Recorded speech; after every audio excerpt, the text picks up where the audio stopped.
Hello everyone, welcome to a new video. In this video I just want to talk about this kit that I've got here, which is brilliant for someone that's starting out in photography and wants to advance and go to the, say, intermediate or professional level. So what have we got here, you might be wondering. I've got a selection of lenses and the 7D Mark II, which is built like a tank, like one of the 1DX bodies. It's solid, robust. 10 frames per second, can do HD video, 20 megapixel sensor, and essentially the ideal sports and wildlife APS-C camera you can get. It's probably the best APS-C camera you can get by getting, you know, one of the mirrorless new cameras. You can pick these up relatively cheap for around the £500 to £600 mark, and I've sold the kit here. So it comes with 4 SanDisk Extreme 32GB 120 megabits per second SanDisk compact flash cards, 3 lenses. So let's talk about the lenses. So here we have the EFS 18 to 55 STM lens, great as a standalone lens for carrying it around with you. If you don't want to carry any other lenses with you, this is the lens you might want to take with you. And it's silent, so for video it's great. So highly recommend that any of you guys that do photography out there, and if there is a lens you're thinking about getting, that's a must for APS-C. Then we have a wide angle lens here, the EFS 10 to 18, great for doing vlogs, indoor property photography, landscapes, that sort of thing. And again, it's silent for video, and it gets a lot in shot indoors, so it gives you a wide field of view. That's what a wide angle lens does, and that's a great lens to have. Here we have a Canon EFS 55 to 250mm, equates to approximately 400mm in full frame terms, great for sports and wildlife. And you know, until you can afford the bigger lenses, this kit is ideal for the beginner. So if you started out on a Rebel camera and you're thinking, I want to upgrade to something better, the 7D Mark II, the 90D, the 80D are the cameras you want to consider. I started out on a 450D in the digital world, and then a few years later I upgraded to the 600D, but I always found that the buffer was slow and it offloaded the images to the memory card really slowly, and I got frustrated because it was so slow. So I eventually upgraded to the 7D, the original one, and I found that camera to be fantastic. So much quicker, the difference was night and day. I could shoot as much as I wanted without having to think about the buffer's going to slow down the camera. And then obviously after that I tried my hand at full frame, which was the 5D Mark II, got it relatively cheaply, and again the difference is huge with full frame versus APS-C. But saying that, if you've got enough light, both will do a good job, whether it be APS-C or full frame. It's just when the light levels drop quite low, you find that your full frame cameras do a bit better. But that being said, for someone that's starting out in photography who wants to up their game, the 7D Mark II is a great package. So you might be wondering, what did I sell this for? So I put it up for sale for 850 quid, and someone's bought that. So I just want to say thank you, and I think you won't be disappointed with this package at all.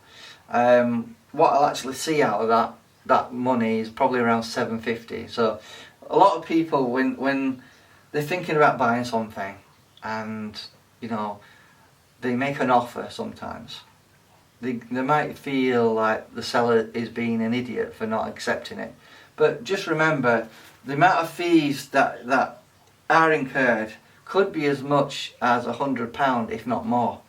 So just keep that in mind whenever you're thinking about placing an offer on something, and if someone doesn't accept it, don't be too miffed, because sometimes it's not worth it to them to sell it, because they've got to pay all these charges on top, you see.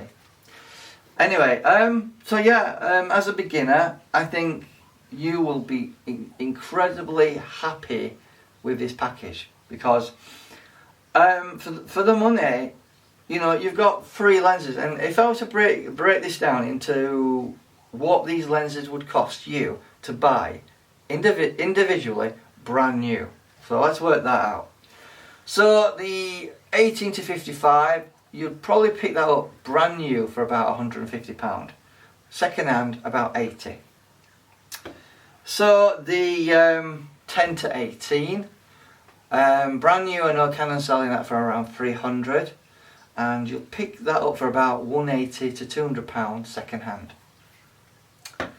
The EFS 55 to 250, you're probably talking something in the region of 180 to £200 second hand, or about 300 brand new.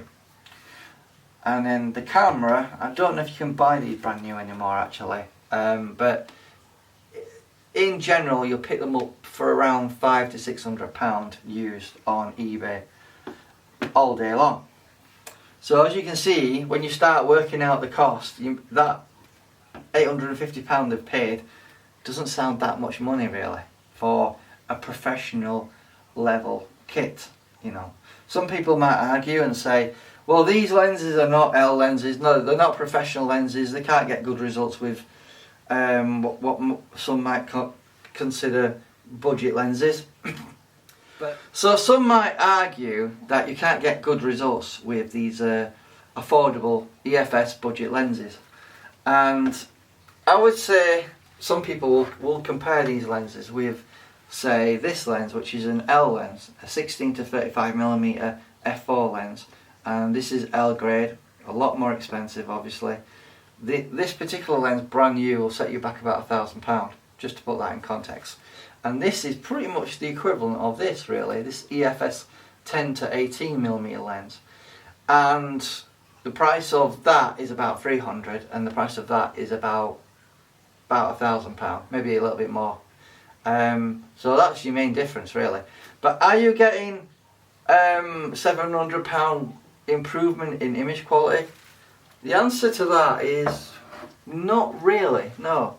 You're probably getting, in terms of image quality improvement on an L lens, is between 10 and 15%. It's not that much in terms of better quality. The main difference with these full frame lenses is the aperture. The aperture makes a big difference because it lets more light in.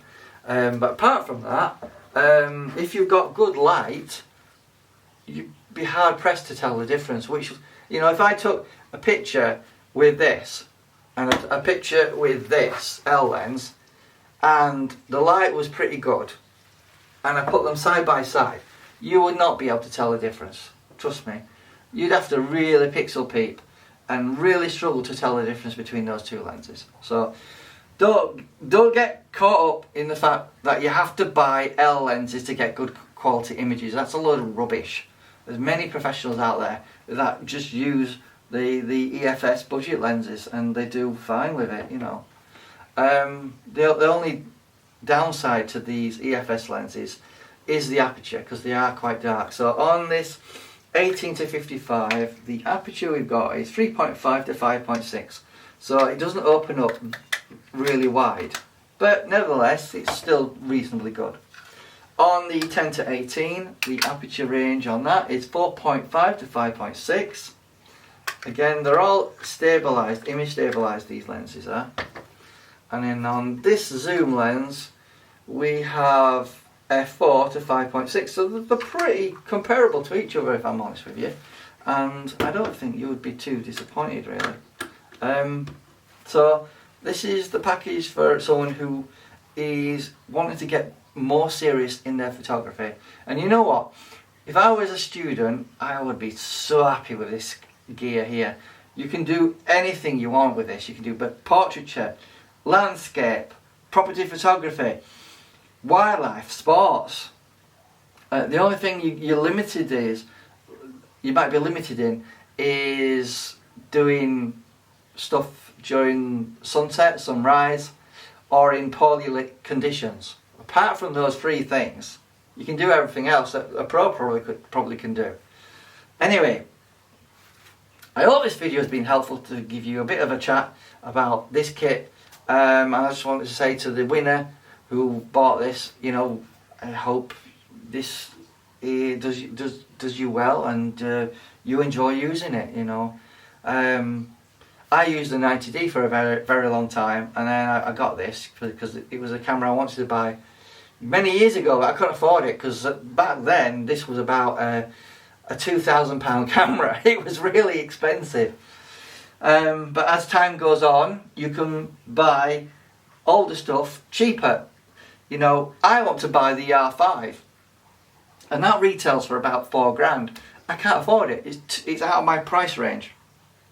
I've only just recently been able to afford the R6, which was about £2,500, which even that is a lot of money. It's taken me an entire year to pay that off, paying as much as I can every time I've done a bit of work. And obviously I'll have to wait probably 2 years or 3 years before the R5 is affordable for me to buy it second hand. But anyway, I just want to say I hope this does a good job for you. I really think you won't be disappointed with the results you can achieve with this camera. Anyway, as always, please like the video, subscribe to the channel, and I'd like to see you in the next video. Bye bye.